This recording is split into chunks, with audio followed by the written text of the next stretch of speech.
Hello, I'm Emily Barker. Well, after months of negotiations, the CPSU and PSA bargaining team has ensured TAFE New South Wales will maintain staff conditions and back pay.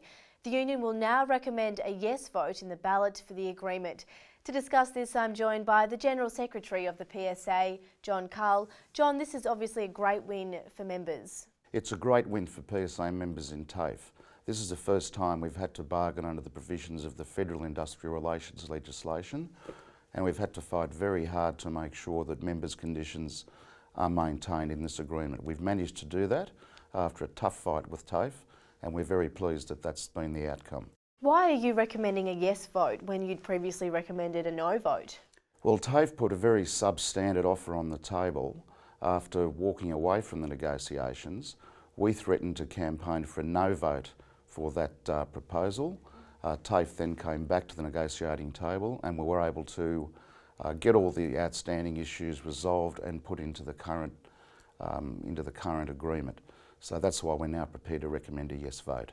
So what would have been lost if not for the hard work of the union?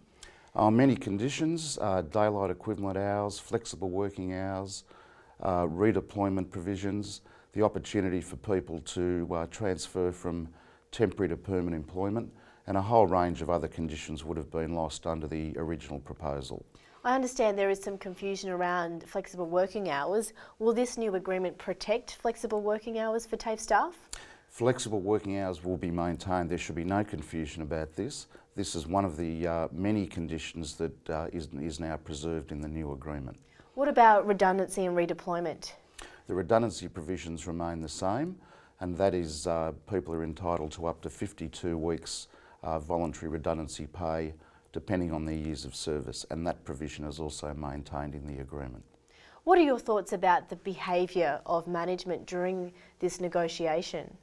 Well, we think management's behaved very badly during these negotiations. As I said, they put forward a substandard offer. They walked away from the bargaining table.